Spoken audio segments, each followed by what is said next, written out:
저랑 말씀해 주십니다. 불황의 시대를 살아가는 비결.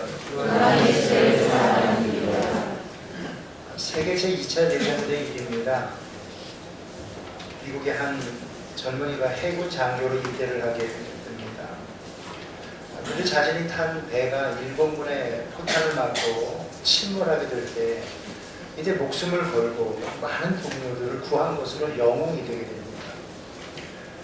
결국 이 일로 말미암아 이 젊은이는 국회의원에 출마하게 되고 하원의원과 상원의원을 거쳐서 미국 역대 최연소 대통령으로 당선이 되게 됩니다. 여러분, 이 이야기가 누구의 이야기입니까? 바로 44대 미국의 존 F 케네디의 이야기입니다. 1960년대 초엽에 존 F 케네디가 대통령에 당선이 되자 전 세계가 깜짝 놀랍니다. 아니, 저 젊은이가 어떻게 대통령이 됩니까? 보통은 50대, 60대 대통령이 나왔는데 케네디는 40대 초반에 역대 최연소로 대통령에 당선이 됐습니다. 그래서 그때부터 40대 기술원이라고 하는 말이 나오게 되고 케네디의 인기는 상상을 초월할 정도였습니다. 세계적으로 케네디의 헤어스타일과 옷 입는 스타일, 말투까지도 유형의 물결을 타고 세계를 휩쓸었습니다. 이것이 20세기 중반에 일어난 일이었습니다. 근데 여러분, 오늘 성경에도 보면 지금으로부터 약 4천여 년 전에 당시에 세계를 지배하고 있던 이집트 대제국의 약간 30세의 나이로 총리에 오르는 젊은이, 이 사람이 바로 요셉입니다. 요셉은 노예 출신으로 어떻게 이략 제국의 총리에 등극할 수가 있었을까? 그 시대는 끔찍한 불황의 시대였습니다. 시대 극한 불황을 건져낸 영웅으로서 요셉은 자기의 자리를 잘 감당을 했습니다. 여러분, 지난 시간에 불황에 대해서 말씀드렸던 기억이 납니다. 여러분, 불황 중에서도 여러 가지가 뒤섞인 풀기 어려운 불황을 뭐라고 말한다고 그랬습니까? 대답해 보시죠. 불황 중에서도 복합 불황이다, 그렇게 말씀드렸습니다. 복합 불황 중에서도 여기저기가 더 복잡하게 얽힌 불황, 이중 복합 불황이다 말씀을 드렸습니다. 저와 여러분 지금 어떤 시대를 살아가고 계십니까? 여러분, 시대에 불황이 있는가 하면 개인적인 불황으로 있을 수 있습니다. 지금 인생의 불황을 내가 겪고 있다, 그렇게 생각하시는 분들이 있습니까? 오늘 본문 말씀을 통해서 우리가 우리 인생에 닥친 이 불황의 문제를 어떻게 극복하고 승리자가 될 수 있을까? 우리가 본문을 통해서 교훈을 받아보고 싶습니다. 저는 두 가지를 말씀을 드리고 싶습니다.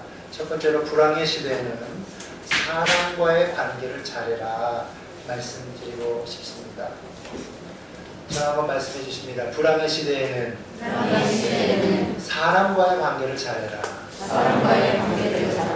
네, 그렇습니다. 여러분, 요셉이 죄수의 몸으로 2년 동안 감옥에 있다가 누가 요셉에게 바로 황제에게 추천하게 됩니까? 바로 함께 감옥에 있었던 바로 술 맡은 관원장, 이 사람이 요셉을 바로 황제에게 추천하게 됩니다. 이 이야기는 전장에 40장에 나오게 되죠.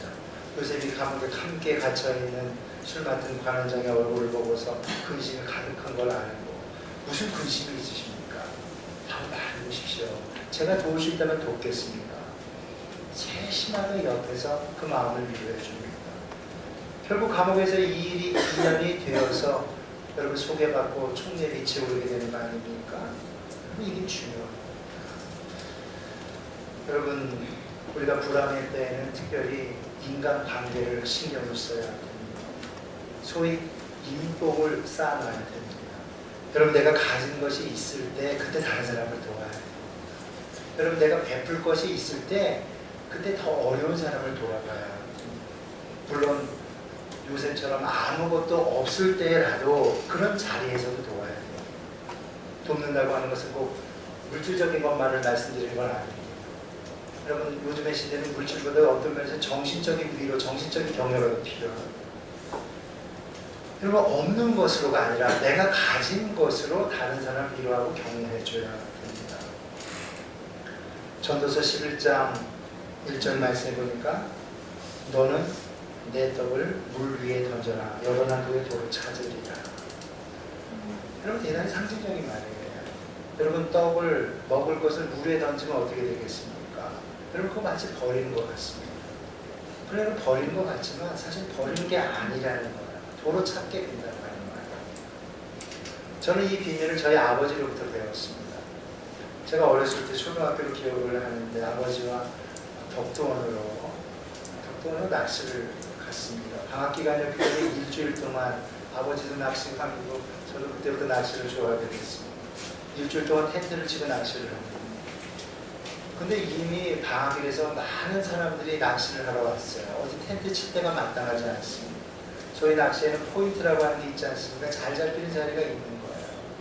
근데 자리를 찾을 수가 없어요. 그래서 이제 사람이 없는 인적한 아주 옆에 한데 그런데 텐트를 쳤습니다.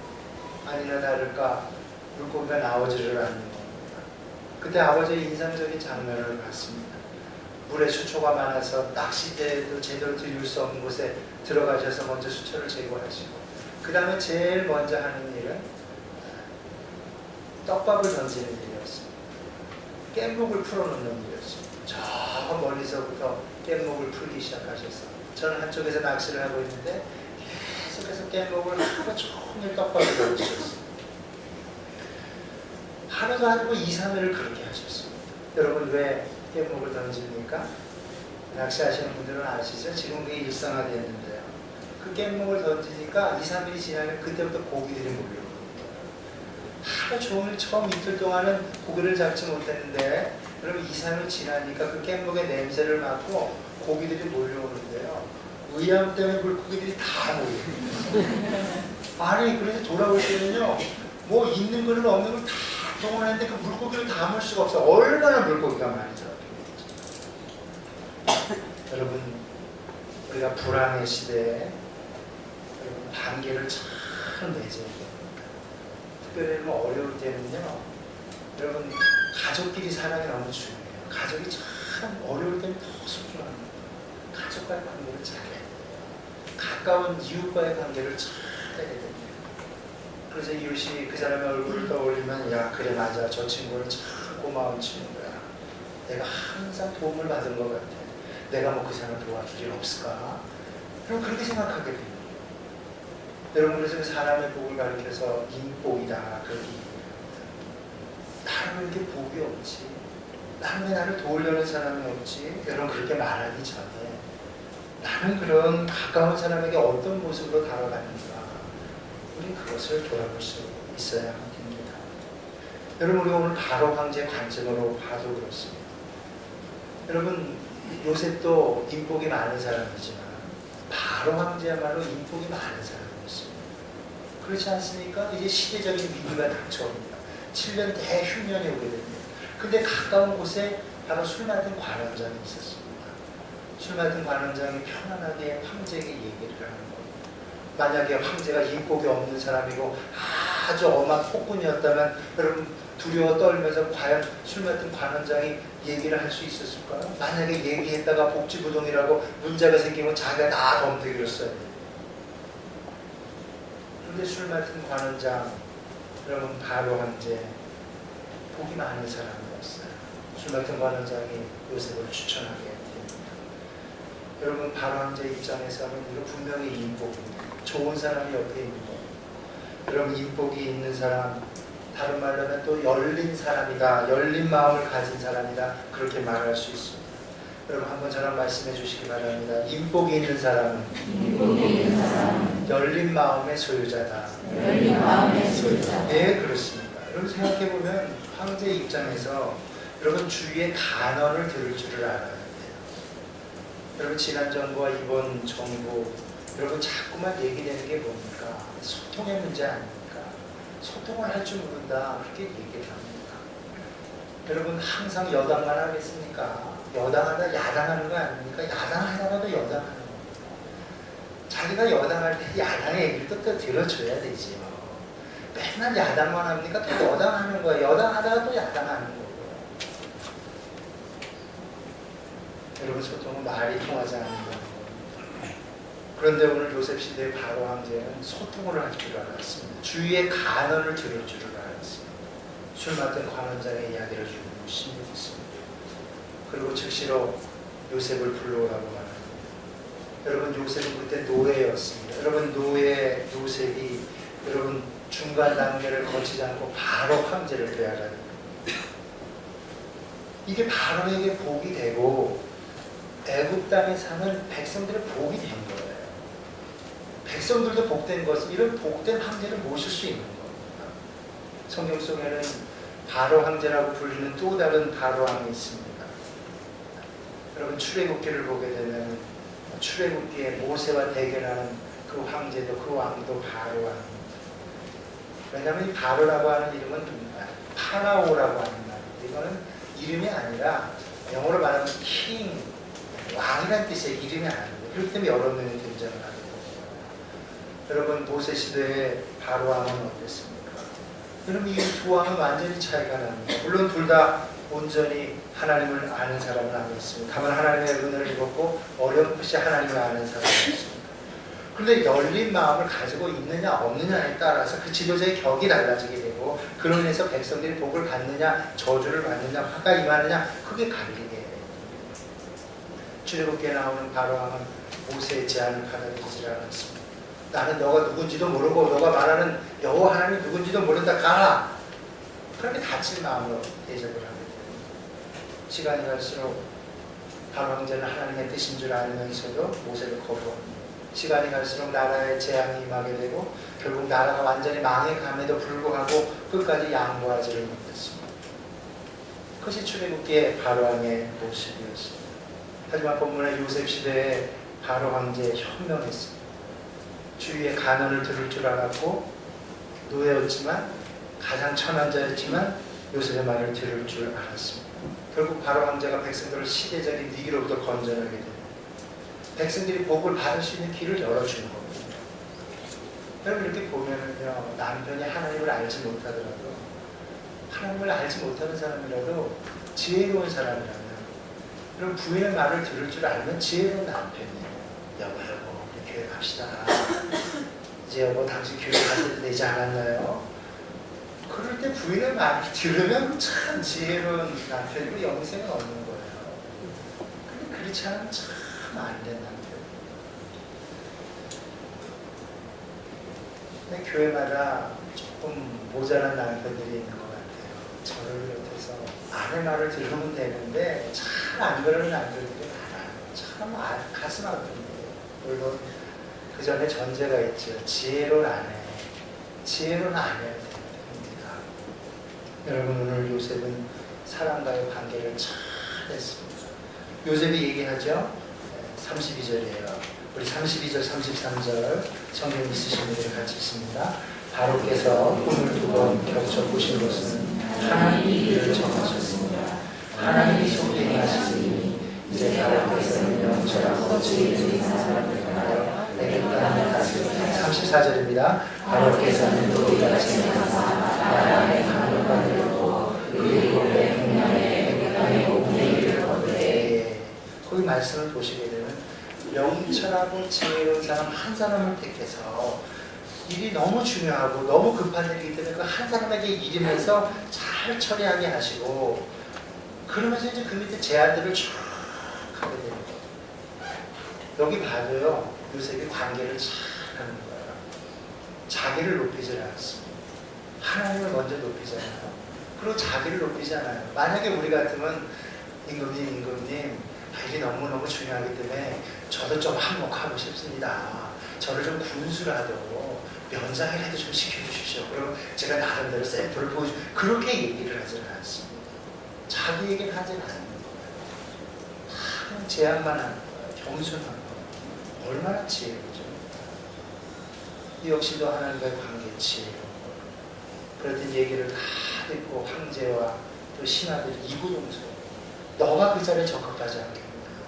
오히려 요셉을 추천하게 되는 겁니다.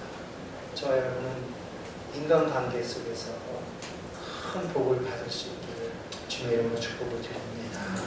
여러분, 마지막으로 두 번째로는 하나님과의 관계를 잘 나가는 겁니다. 저는 말씀해 주십니다. 하나님과의 관계를 잘해라. 하나님과의 관계를 잘하라. 여러분 요셉의 인생의 성공의 가장 중요한 비결은 하나님과의 관계에 있었어요. 여러분 모든 관계 중에서 우리 하나님의 백성들에게 있어서 여러분 제일 중요한 관계 바로 하나님과의 관계입니다. 여러분 이보다 더 중요한 관계가 어디 있겠습니까? 요셉의 가계를 생각을 해보시기 바랍니다. 여러분 할아버지 믿음의 조상 아브라함, 그의 아들 이삭, 아버지 야곱. 여러분 믿음의 가계가 내려가는데요. 여러분 다 신앙 좋은 아들들이 아니에요. 여러분 우리에게 자녀들이 있지만 그 자녀들이 다 신앙 좋은 자녀들이 될 수 없는 것 같아요. 요셉은 12아들 가운데 하나님과의 관계를 아주 잘 맺은 시절이에요. 노예로 있을 때나 감옥에 있을 때나 하나님 관계를 잘 맺고 하나님을 제일 먼저 앞장서였던 사람입니다. 여러분 같이 말씀을 들어도 은혜를 받는 분들이 있는가 하면 또 때로는 반감을 갖는 분도 있을 수 있습니다. 때로는 같이 말씀을 들어도 흘려버리는 분이 있고 또 쉽지는 않지만 말씀들을 살려고 일주일 동안 부둥켜 안고 씨름하는 그런 귀한 분들도 계십니다. 여러분 요셉은 13년 동안 노예살이 할 때나 감옥에 갇혀 있을 때나 하나님 중심에서 살았습니다. 여러분 창세기 39장 9절 말씀 보니까 여러분 보디발 장군의 집에서 있었던 일을 얘기를 하지 않습니까?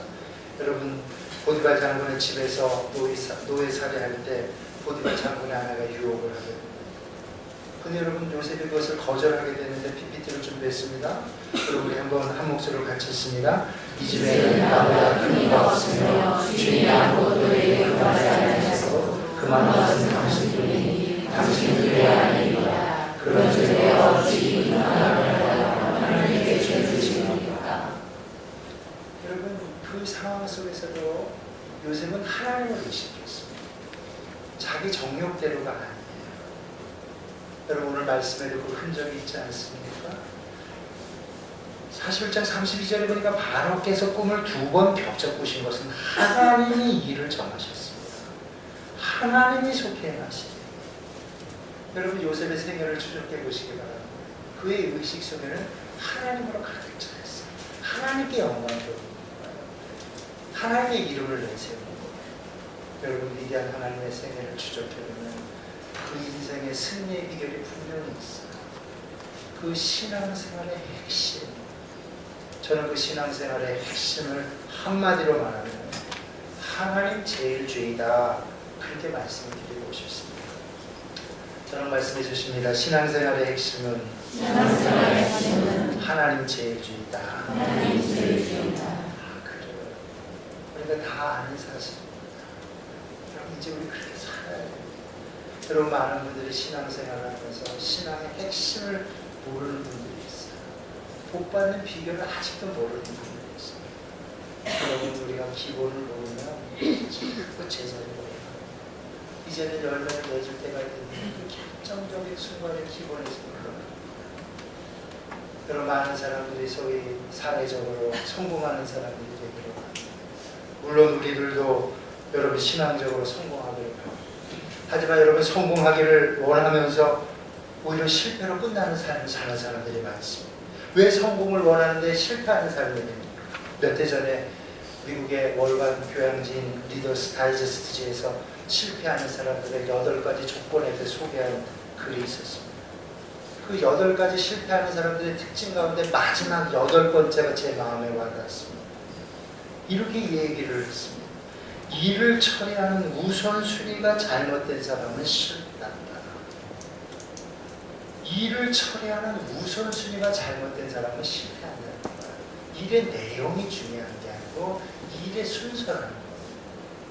여러분 어떤 일을 할 때 우선순위, 프라이오리티라고 하는 게 있어요. 그게 중요한 거예요. 여러분 제가 여기 오늘 너무 더워서 저는 오늘 더위를 많이 타서 겉옷을 못 입습니다. 그래서 늘 죄송한 마음입니다. 여러분 제가 옷을 다 입고 나서 마지막에 여기 넥타이를 했습니다. 여러분 순서가 중요한 거예요. 여러분 내용이 아무리 비싼 옷을 입더라도 여러분 많이 거꾸로 했다고 생각해 보세요. 제가 제일 먼저 일어나자마자 넥타이를 메고 그 후에 난방을 입었다고 생각해 보세요. 그리고 그 외에 죄송합니다. 팬티를 입었다고 하면 생각을 해요. 피해로 가로되겠네요. 그래도 아무 소용없는 거예요. 내용이 아무 좋아도 여러분 일의 순서밖에 아무 소용이 없는 거예요. 여러분 우리가 많은 노력을 하고 많은 애를 써도 많은 정욕을 낭비하고 재능을 여러분 쏟아부어도 일의 순서가 잘못되면 우선순위가 잘못되면 다 그렇지 됩니다. 여러분 우리 그리스도인들에게 최우선순위가 무엇이 되어야 되겠습니까? 예수님이 가르쳐 주셨죠? 마태복음 6장 33절. 한 목소리로 PPT로 준비되어 있습니다. 같이 읽습니다. 그런즉 너희는 먼저 그의 나라와 그의 의를 구하라. 그리하면 이 모든 것을 너희에게 더하시리라. 여러분 우리가 신앙의 초보에서 벗어나야 됩니다. 먼저 하나님 나라, 먼저 하나님. 여러분 오늘처럼 주일날 여러분 주님 앞에 나오셔서 주일날은 무슨 일이 있어도 내가 하나님께 예배합니다. 아무리 많은 일이 있어도 아무리 급한 일이 있어도 소용없어도 내가 이 주일날 아침 주님 앞에 예배합니다. 하나님과의 이 예배의 약속이 소중하다. 여러분 얼마나 귀한 모습인지 그게 바로 하나님 제일 주의예요. 여러분 우리가 평생을 흔들리지 말고 이 신앙으로 나가요. 여러분 결국 이거 흔들리고 타협하면서 뭐 주일날만 주일 예배만 주님 계시냐? 주일보다 뭐 수요 예배 드리면 되지? 뭐 이렇게 조금씩 타협하다 보면 결국 제가 나중에 보니까 목사로서 나중에 보니까요 주일 성수가 약해지니까 신앙이 약해지게 되고 결국 주님을 떠나게 되는 것입니다. 여러분 내가 한 달 동안 열심히 땀 흘려 수고하고 스트레스를 겪고 그렇게 해서 소중한 월급을 받는다. 이 소중한 월급을 제일 먼저 하나님 앞에 올려야 제일 먼저 11조로 올렸죠. 그럼 그게 얼마나 귀한 일이죠. 내가 살사 없어도 내가 아무리 쪼달리고 내가 아무리 빚에 물려도 청년들 같은 경우는 지금 버스비가 없어서 내가 이렇게 걸어 다닐지라도 내가 세상 없어도 내가 이 물질의 고백 모든 것이 주님의 것입니다라고 하는 고백 이거 올려드리는 거 이게 신앙의 우선순위고 이게 신앙의 핵심이라고 할 수 있어요. 여러분 저도 살아오면서 목사로서 부끄럽지만 두세 달 11조 때문에 제가 시험에 들 적이 있어요. 참 부끄러운 일이죠. 저는 뭐 11조를 고민해 본 적은 없어요. 그 두세 달 나고는 뭐 당연하죠. 근데 왜 두세 달 제가 힘들면 생각을 해보니까 제가 먼저 떼어놓지 못한 거예요. 받자마자 먼저 떼어놔야 되는데 목사도 먼저 떼어놓지 않으니까 이게 어려운 거예요. 여러분 먼저라고 하는 게 중요합니다. 하나님 제일 중요한 무슨 일이든지 먼저 주님을 생각합니다.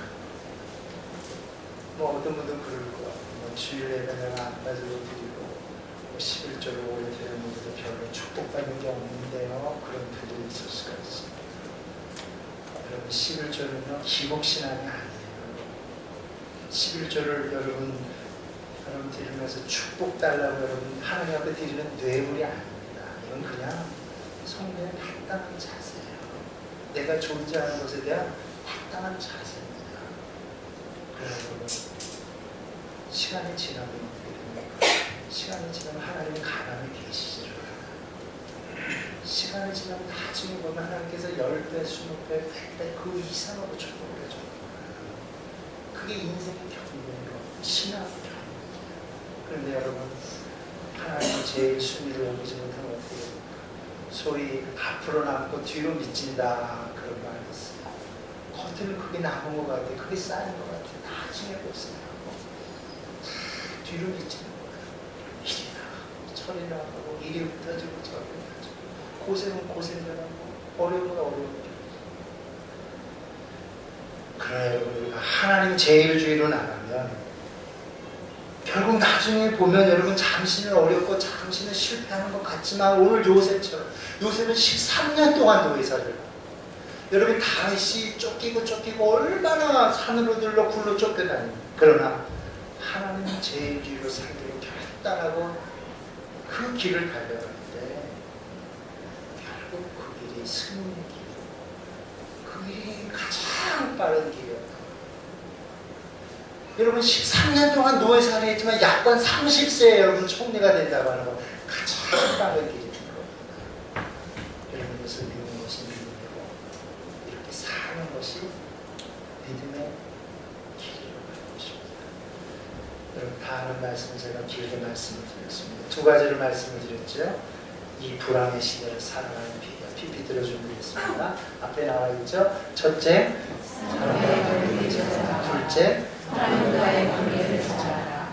여러분 말씀에 순종하시고 복된 인생 길을 걸어가시고 저와 여러분 되시길 주님의 이름으로 축복을 드립니다. 우리 시간 기도드립니다.